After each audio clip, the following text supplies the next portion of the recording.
I'm gonna start today with a quick question. And please put it in the chat.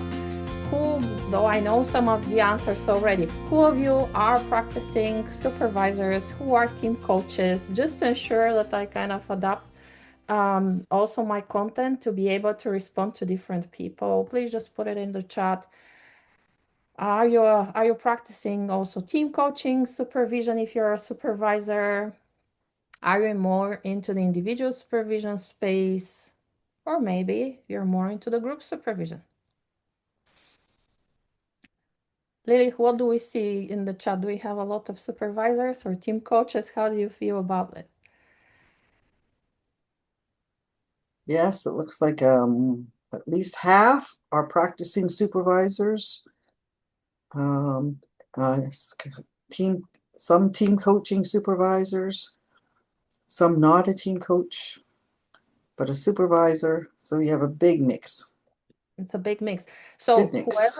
whoever from you might feel that we are moving a little faster than where you are, feel free to put this question or whatever arises for you in the chat, and I'll try to come to you and support you to catch up on us. But I think it will be exciting for majority of you.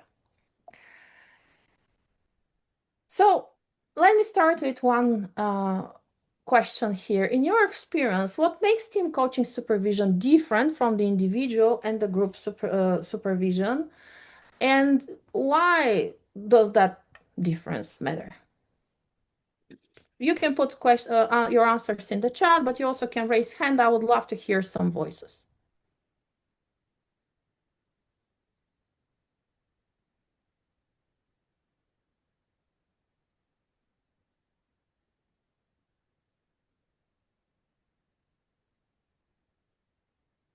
Michelle? Fact, there is not a big difference between individual coaching and team coaching. If in team coaching, we work on the we instead of working on the person. Otherwise, it's more or less the same. There is a difference when there are two coaches, because then it's a system to system. There are system to system mechanisms which are quite different from individual to individual. Thank you. Thank you, Michelle. How about the others? Any other thoughts? I have some in chat, Daniela. Usually the context, the format is the same. That's Michael. Sylvia says historical relationships and hierarchies. Michelle, team supervisor, supervisor of team coaching, supervisor of organizational coaching, complexity. All of this, you're all right. That's true.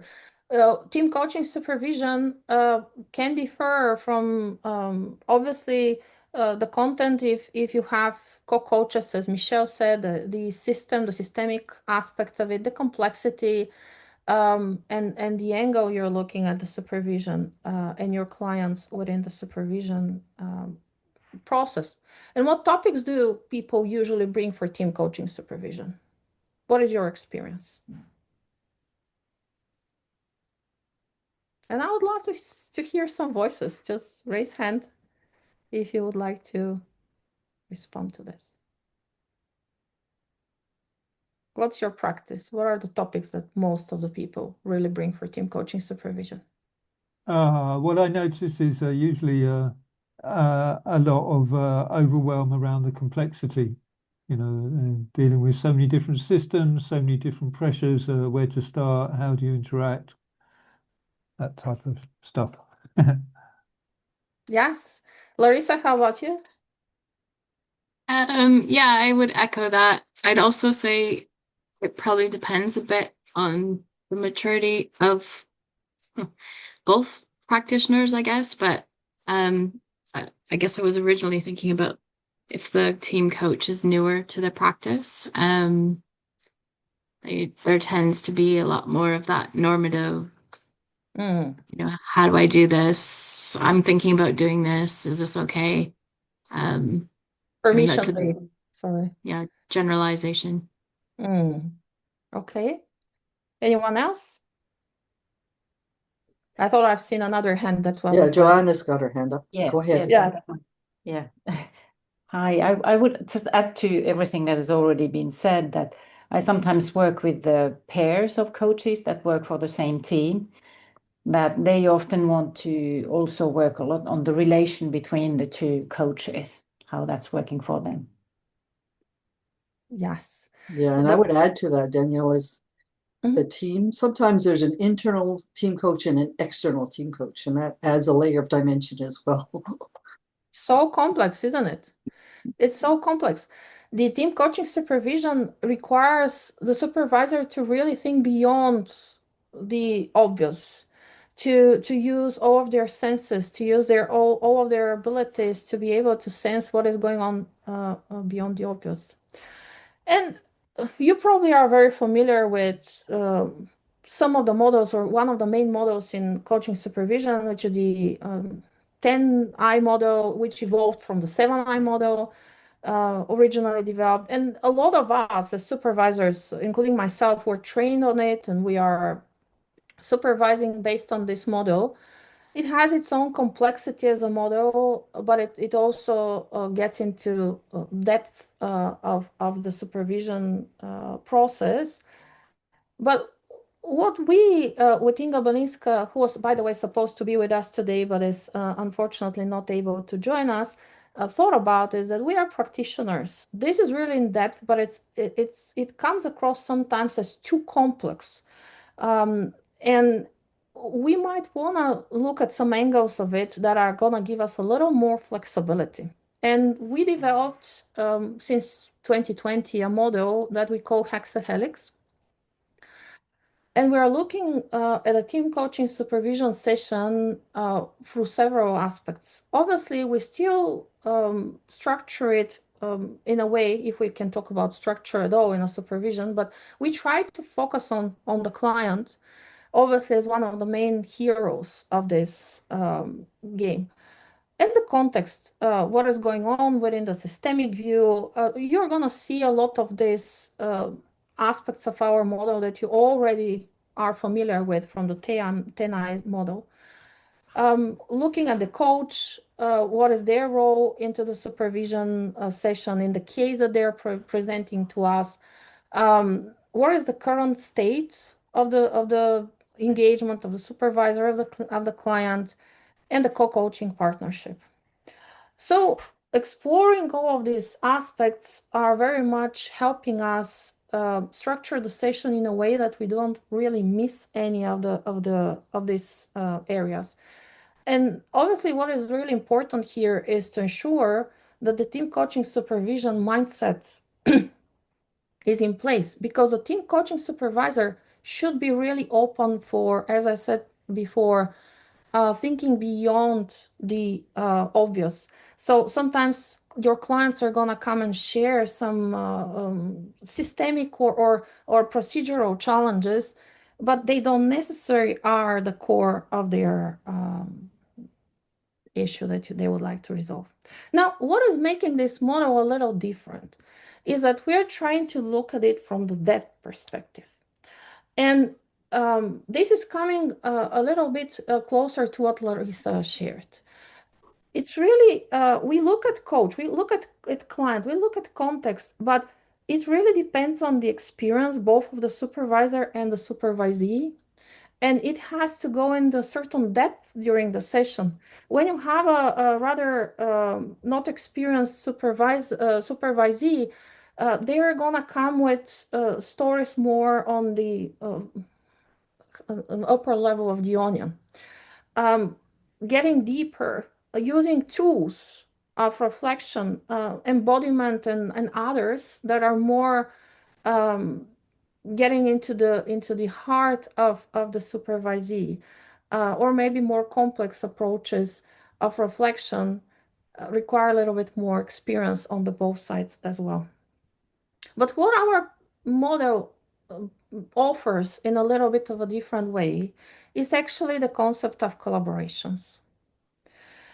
Now, you're not going to see that in a lot of the other models. And the reason we are bringing it up to the surface is because we have a lot of collaborations going on within the context of a coaching, team coaching engagement. When you are coaching a team, you're a lot of times are not the only consultant, coach, or a vendor who actually interacts with this team. And what we noticed with our experience is that these either competitors or vendors are influencing the team significantly from very different aspects. What do we talk about when I talk about competitors or other vendors? Let me just show you a little beautiful graph I've created for you in the very beginning with my amazing drawing skills. Not like my daughter, who is actually very professional in that space. But when we have a team coach and they have their system and work with their team, obviously you have the sponsor beyond the team and everything else that we looked at. But there are also other vendors or contractors that are influencing this team. As an example, you have personality assessments and people who are providing reflection or coaching post personality assessment reviews. I don't know if you have noticed that these personality assessment reviews, they are bringing a version on the table of this team. What is their, or the individuals in the team, they label them sometimes. They offer a perspective that is not necessarily in alignment with what we are going to offer as coaches. Sometimes you have consultants. These consultants came for restructuring, optimizing growth of the team, and are offering certain processes, or at least influencing the dynamics that goes on within the team. Sometimes these are other collaborators that are across a more team of teams structure of a team coaching engagement that might not have necessarily the same coaching approach as you or cultural approach as you, but are influencing through the vertical the team. So we are offering a perspective for all of you who are practicing supervision, but also all of you who are team coaches, to reflect on this concept of collaboration together with me today, and play a little bit with it, and hopefully be able to learn something new about yourself, your practice, and the people you work with. But let me pause for a moment. Do we have any questions so far? Or maybe somebody has a thought.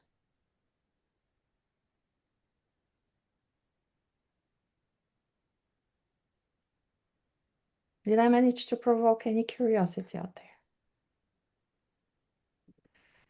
Daniela, Oh, Kathleen, yes. I just want to say that I, of course, run into this in working with my clients, but I haven't really given this a lot of thought. And what you're saying makes sense, that if we've got other people in the system with their own different models and approaches, it does make our work a little bit more challenging and interesting. So I love that we're causing some clear focus on this. Thank you, Kathleen. Yeah, so what I want to offer to you is a case study. So what we're going to do now is I'm going to put you in breakout rooms with the help of Lily, and we're going to look at this case study together. I'm going to put in the chat as well several questions that I want to challenge you to start reflecting on when you review the case study. But I'll give you some time to first of all familiarize yourself with and maybe connect with this. Maybe you have very similar experience in your own team coaching practice. But let me give the main highlights. Alex is a highly experienced team coach with a strong professional reputation, who arrives for supervision feeling unusually unsettled and ineffective. Although the organization explicitly selected Alex for this assignment, the work with the team feels slow, difficult, and he feels a little bit like, he says, I'm stuck in a thick mud. He's doubting himself.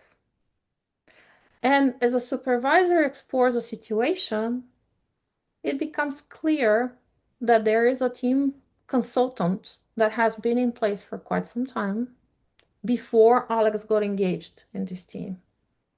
The consultant relies heavily on specific psychometric assessment, which the team adopts with a shared language and identity. The team members frequently interrupt their interactions through this, these interactions with their framework, with that same framework. And Alex is familiar with the tool, but it's not certified on it. It doesn't really use it all the time. Feels a little bit uncomfortable and confused. And when Alex presents this dilemma, the supervisor begins offering some gentle suggesting that maybe he learns the tool, which makes Alex feel even more uncomfortable and a little bit defensive. I'm curious if you happen to have these clients or situations like that, and if any of this resonates with any of you.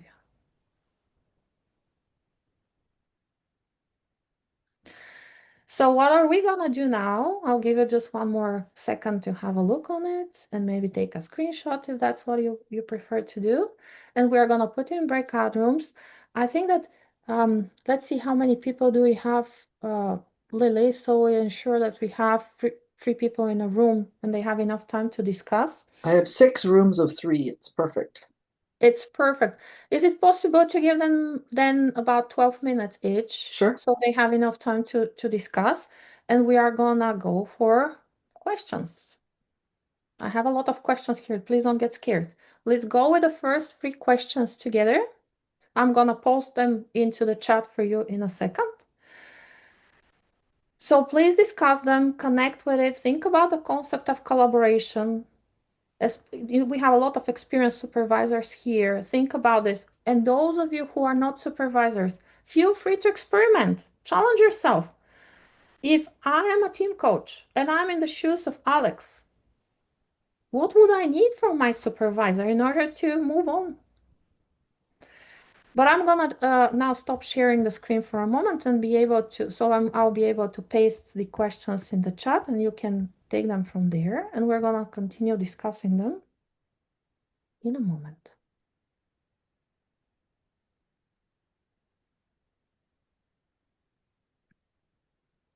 Thank you. Yeah.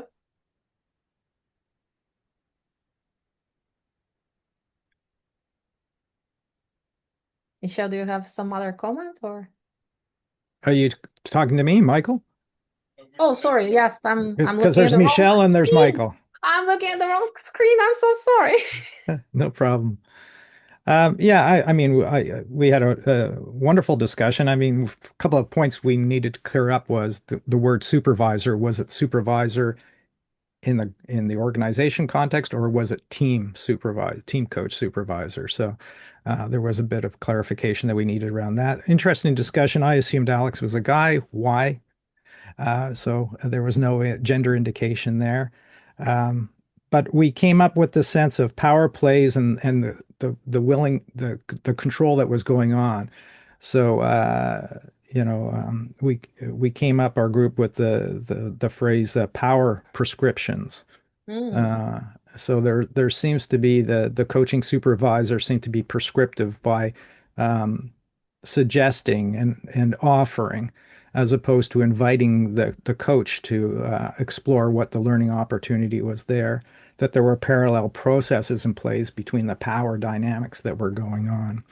So ultimately, roles, responsibilities, processes, and protocols needed to be re-examined in a more productive way that wasn't prescriptive, but more of an invitation to explore. Thank you, I think, Michael. Michelle, if you have anything to add to that? No, you're good. That Okay. was great. Thanks, Michael. Thank you. Anyone else? What evolved in the different groups?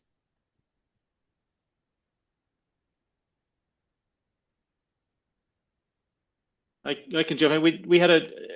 We touched on the power element in our group, and And we also looked a bit at contracting and if there's a role to play here of contracting with the consultant or in fact more sort of systemic contracting in the whole system, because there's clearly something missing in the work with the consultant, which is why the group coach has been brought in. And so in terms of the question of helping the group coach to orient, focusing on what is their role, distinguishing between the different roles and how they can contract and feel sort of legitimate in their place within the system. Yes. Contracting is a big piece of this, isn't it?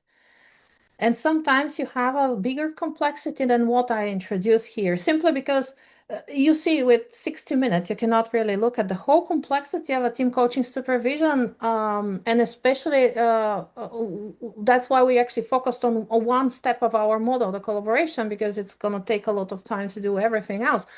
But the complexity also might come from you have internal coach and external coach for the team. You can have a team coach and an individual coach as well. Sometimes these people have also their therapists. Sometimes these people have somebody who is making the personality assessment debrief, as in our case study.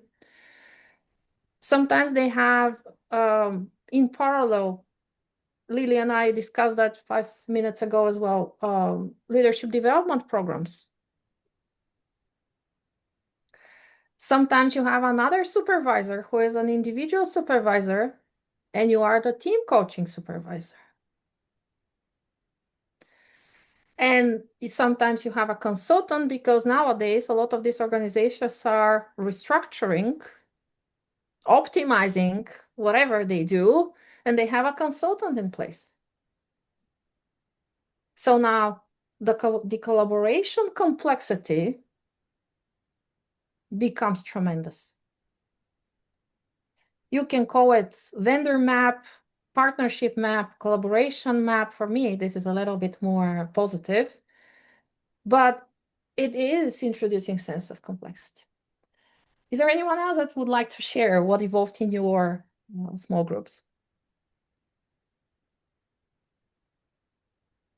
In our group where I was with Fred, and I am not seeing her on the screen, I'm sorry. we talk about Johanna defensiveness. here. Pardon me? Yeah, Johanna. We talked about defensiveness as well, and the lack of clarification about what it means to do some assessment and to be doing supervision. And people need to understand what they means. They can be complementary, but it doesn't mean the same thing. And also, you're talking about mapping. You also talk about mapping the situation so people can understand what's going on and name them, and also co-create to get some trust again back in the team. That is something that is really, really missing, because it's like they don't know exactly where to go with it. And Alex shouldn't lose face. So there is fear also that creates that defensiveness. Yes, absolutely. And Alex is also a human being. Absolutely, yeah. Yeah. We sometimes forget that we are also human beings. It doesn't matter if we are in the role of a team coach supervisor or we are the team coaches in this case study. We are human beings. We are going to experience some of these feelings and emotions, and that's okay. Anyone else who would like to share? I think that Larissa put something in the chat. Maybe Larissa, you would like to elaborate on this?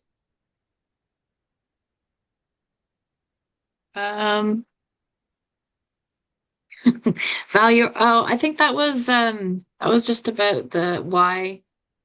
Somebody said that obviously the team was getting lots of value from the assessment, and I was just saying, were they getting lots of value, or was it comfort that they kept using this distractor of the the shared language and that? But maybe something that hasn't been mentioned is just, I think from a supervision point of view, you were just talking about trust, and it feels like there's maybe a missed opportunity to look at the parallel process there of what was happening sort of in the supervision relationship, and then with the team and the organization. And it seemed like there was a lot going on there. Thank you. Thank you for bringing this up. Because what I want to, put on the screen as well is another question for you.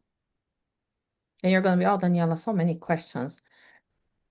When the supervisor began to align with the team leader's position, what parallel process was emerging? What other parallel processes do you see? And maybe you can respond again, raise hand, just jump in, or maybe write in the chat, whatever is more convenient for you. But There seems to be a bit of lack of curiosity in both of them. Yeah.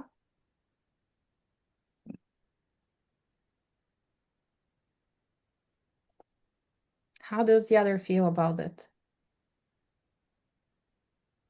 Yeah, our group agreed on that too, that the coaching mindset was one of those normative aspects that came up, reacting strongly and defensively, the supervisor prescribing, suggesting and recommending, those sorts of things. Were like, well, wait a second, where does that fit into a coaching mindset and practice? What's being contracted here? It seems to be a power play and dynamic right there.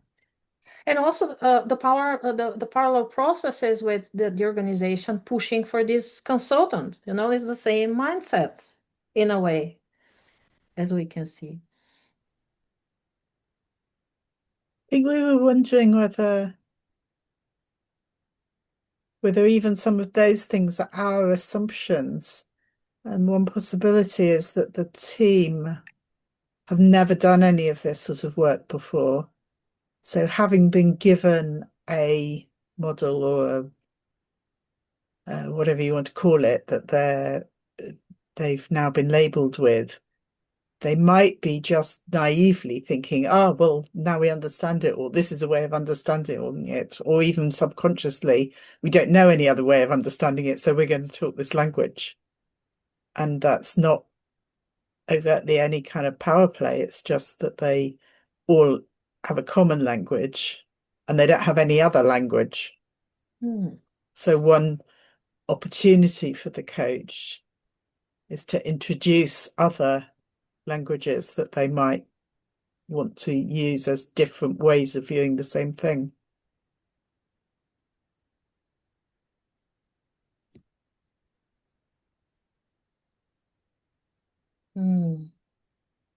I think it would be interesting to find out what sector this is in, because that shapes a bit of their mindset on, oh, we want things structured, we give our authority over to the assessments and that sort of thing. Maybe finance or something like that, and so it may make it more contextually understood. Thank you. It's an important aspect of the system, yes, of the context. And we also talked about the fact that it's two teams. There's also the team of the long existing coach and the team coach and the team leader, and the confusion that is amongst them is also maybe showing up in the way the team is not advancing, because they are feeling confused with all these people who want them to advance, but there's confusion in between them and their roles are not clear. Yeah. But I'll just pause for a moment here, these reflections, and I'm sure we can talk way more about it. I actually can share with you later even more of these reflective questions that you can use if you have a case around this. But I'm wondering, Kathleen already stepped up and was like, I already have a situation like this that I actually can benefit from this case study. But with our approach of collaboration and exploring this aspect of a supervision or a team coaching session as overall, was I able to challenge you to reflect on some of your own personal experiences? Did you have similar situations? Do you currently have similar situations where you are in a setup to have to collaborate or partner with different vendor, different types of coaches, consultants, or other professionals, and how this event today was able to challenge you to reflect on your own self as part of this systemic complexity?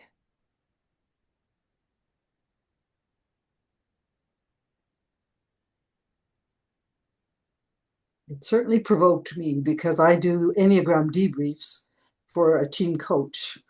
And knowing that they are going into team coaching, I try and focus on the aspects that might be useful in the team coaching. And now I realize I actually need to have a conversation with the team coaches to say, what are you going to focus on? And what would you like me to focus on in the debrief that might be more useful to transfer into the team coaching?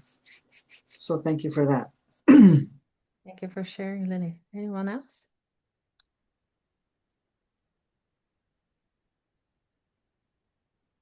Well, I take listen, a coach comes in for supervision, whether a team coach, group coach, or individual coach. They're going to come in with a story. It can be highly complex, etc. At the end of the day, I'm still there to supervise the storyteller, in this case, the coach, and wonder how they're relating to their story and how they would like to relate to it better. What are they noticing in terms of what they need to address in terms of their normative, formative, or restorative aspects? So very much in keeping with coaching, client-centered, in this case, coach-centered.